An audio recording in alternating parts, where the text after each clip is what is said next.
Something strange sits in the Mojave. In Fallout New Vegas, there's a small, forgotten place called Lone Wolf Radio. Just a trailer, a radio tower, and a silence stretching across the desert. But over the years, players started noticing things, odd details, strange theories, and rumors about broadcasts that were never supposed to exist. Some say it was cut content, some say it was never in the game at all. Tonight's story explores the Lone Wolf Radio creepypasta, one of the Mojave's strangest internet legends. If you want to read more about the story and its origins, check the wiki in the description below. And if you happen to know the original author to this story, please let me know.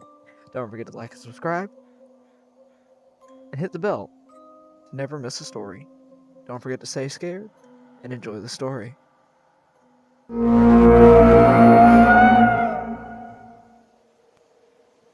A few days ago, I decided to play Fallout New Vegas again, after about a year.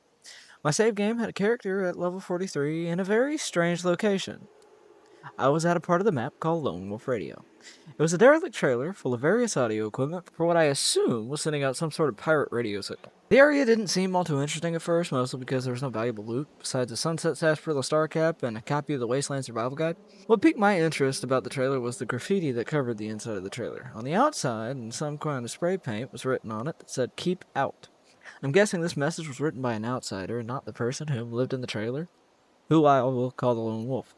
The message, scrawled on the inside, was far more disconcerting. It read, "Everyone is gone, and I am alone." It was written in blood.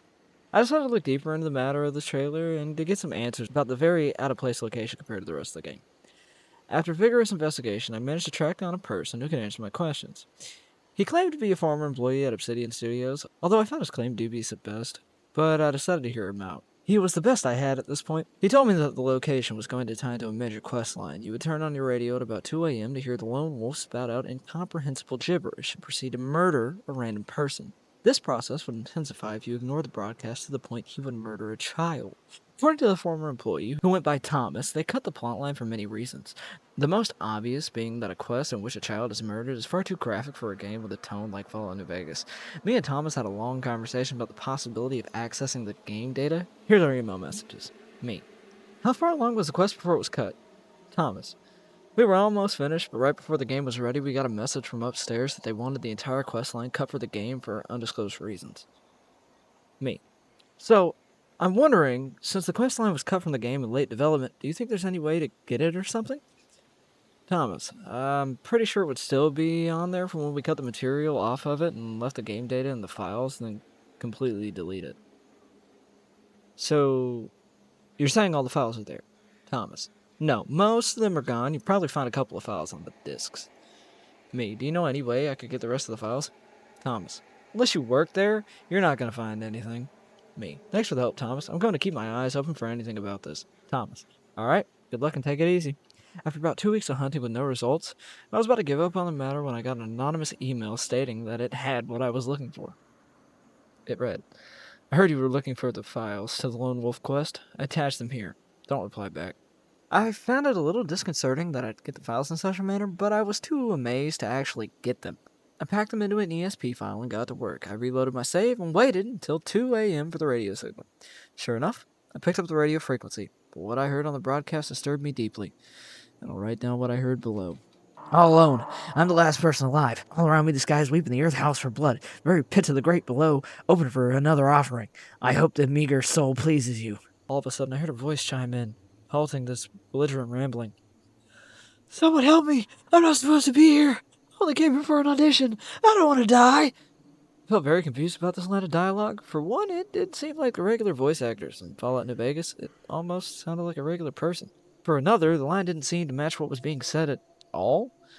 I don't know what audition he was referring to, but I listened to the broadcast some more. "You're a pathetic creature. You do not deserve to stand before the Mother of the Depths. Mother, take this flesh and enjoy its blood." "Please don't, I'm begging you, no!" What I heard made me feel very sick. It sounded like a knife was being worked into the man's torso, and the scream he let out was horrifying. This almost sounded like a real murder, and after a minute I traveled to Lone Wolf Radio to continue the quest. The first thing I noticed about the area was there was no music. I chalked it up to the .wav being missing from the folder, but the other thing I noticed was the trailer had more graffiti on it. The messages looked fresher than the previous two, and the message on the table was written in blood. Mother of the depths, take this flesh! And the other one appeared to be a tally mark, like he was keeping track of his kills. I walked into the trailer and something on the screen flashed with a quick sound of static. The picture flashed too quickly for me to see, but I felt very uncomfortable. Inside the trailer, I saw the corpse of a man killed with a knife stuck in his body and several of his fingers missing, looking like they were chewed off. He didn't look like your standard Fallout character. He appeared to have a custom model with a hairstyle that isn't available to you. It looks like a shaggy, suave hairstyle, but business flattened. The face model also appeared more detailed than normal, and the radio equipment was shut off for once as well. I noticed far more blood than what was normally there, and it had a somewhat finer texture about it compared to the blood in Fallout New Vegas. I turned around to search the body. When the screen flashed again, I heard that static once more. I decided I was going to take a look in the folder and see if I can find the reason behind the flashing. When I opened the folder, I noticed a file that was simply labeled Picture. When I clicked on it, what I saw made me sick to my stomach. It was a person, with a kitchen knife in their torso, and several of their fingers gnawed to the bone. He appeared to be in some sort of abandoned house that was rotting and falling apart. After a minute, I noticed something. The person in the photo looks just like the character that was murdered by the lone wolf. I think I'm going to look into this tomorrow, but for now I'm not going to touch this again until I figure out what the hell is going on. The next day I decided to contact Thomas again to see if he knew anything about the gruesome picture, and this is what he said. Me. Hey Thomas, I managed to get my hands on the file from the lone wolf quest, and what I saw really freaked me out. Thomas. What was it? Me. There was a picture of a person who had been murdered. He looked like the model of the character the lone wolf kills. Thomas. That can't be right. I didn't put anything like that in the quest. Me. Dude, this makes me feel really uneasy, man. I don't get what's going on here. Thomas. Is there anything else in there? Other than the disturbing radio message, I didn't see anything else. Thomas. Radio message? We never finished the voice acting. I started to feel very nauseous. If Thomas and his team didn't finish the voice acting, then what the hell was going on here? I tried to contact the person who sent me the message, but the email address had been deleted. Although I don't feel comfortable about playing this quest, I want to figure out what's going on. I started up Fallout New Vegas, and I noticed there was something amiss. There was no music playing on the title screen now. I went to load my save, but it was also missing. Replacing the file now is a save for a level 1 character at Lone Wolf Radio. When I loaded it, I noticed the character had no clothes on it, and my Pip-Boy was missing. There was now a fence around the trailer, so I couldn't leave the area, and without any options, I decided to step in the trailer.